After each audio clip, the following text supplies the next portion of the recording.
Very much, Dan. As the news of the passing of Winnie Mandela now sets in for many South Africans, many are now offering their thoughts and also their remembrances of Winnie Mandela. One of them is Archbishop Njongonkulu Ndungane, the former Archbishop, Anglican Archbishop of Cape Town. Archbishop, we were speaking off camera about the relationship that you had with Winnie Mandela. First, let's just start at the beginning. How did you get to know Winnie Mandela as the person? I'm sure that it was during that tumultuous time, a very sordid time in South Africa's history, where everyone, or most of the South African population, was fighting against the scourge of apartheid. Oh, definitely. I think Mama Winnie was the icon of the struggle. She touched our hearts, and I think that she championed the cause of the poorest of the poor. And when the leadership was either on Robben Island or in exile, she took on that mantle of being the voice of the voiceless. Many have used her as while Nelson Mandela in prison was the picture of the struggle, that actually Winnie Mandela was actually the hope, the torchbearer for many South Africans here in South Africa, using her as that inspiration to continue the fight. Is that a lasting image that you have of her? Oh, definitely. I think she was the embodiment of all the values that the leadership like Baba Nelson Mandela stood for, in the sense that she became commonly known as the mother of the nation. And you know what a mother is, that she was just at the heart of giving us youngsters a hope for the future. And I think that her spirit, resilient spirit, was something that impressed us most, that in the vilest attempts by the apartheid regime to oppress her, even banishing her to a place like Brandfort, did not dampen her spirits.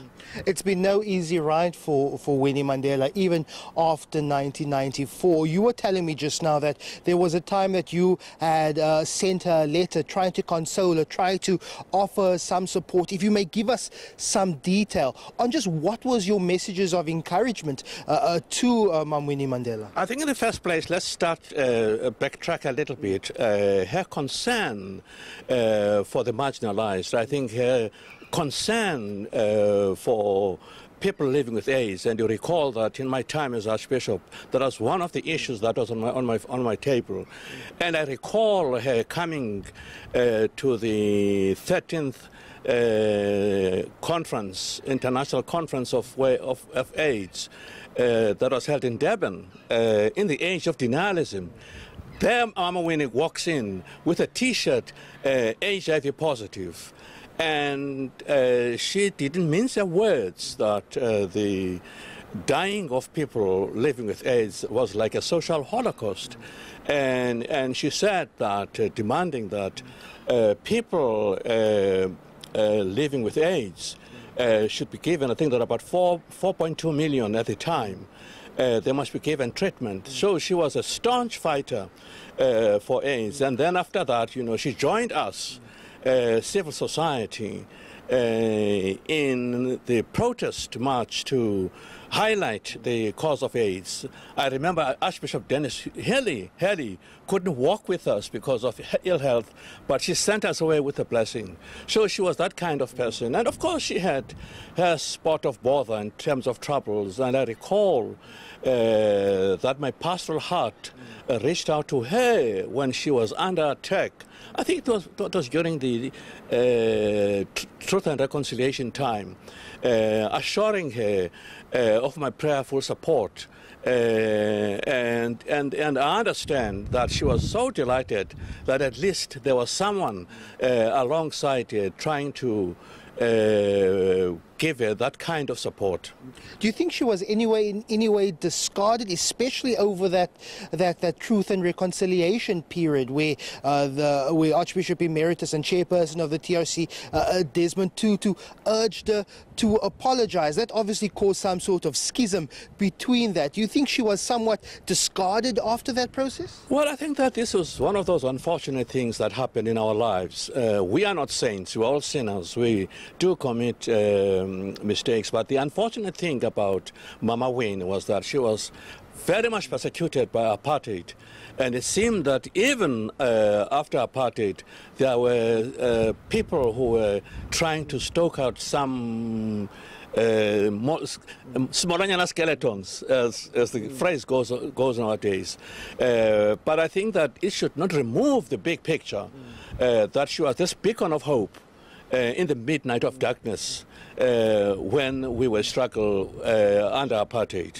You speak about her work in HIV/AIDS, but she was also quite vocal in voicing her concerns during xenophobic protests in South Africa. You look at that period of 2008, coming vehemently opposing the form of xenophobic protests that we've had in South Africa. She was really a true moral voice in South Africa. Definitely, because, you know, we as Africans, we belong together.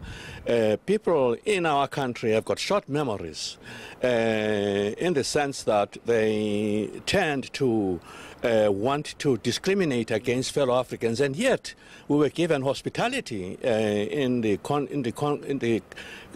by our brothers and sisters in the continent of Africa during our struggle for justice. Yes, she was a moral voice of conscience in those issues affecting xenophobia. Just my final question. Yes, Winnie Mandela played a very small role in government. She was a deputy minister. Do you think post-1994, Winnie Mandela, with all her knowledge of communities, her thoughtfulness for the poor and downtrodden, do you think she should have played or been afforded that opportunity to play a bigger role in a governmental role in building a new South Africa? Oh, definitely. I don't know what happens in government. I've never been in government, but I think that there should have been a sense in which to carve a place that suits her most in terms of her giftedness, in terms of the respect that she has from the wide body of South Africa, in terms of our championing the cause of the poorest of the poor. And I think that had she been given a niche that met with her skills and her giftedness, we would be somewhere far in the path of addressing poverty and inequality.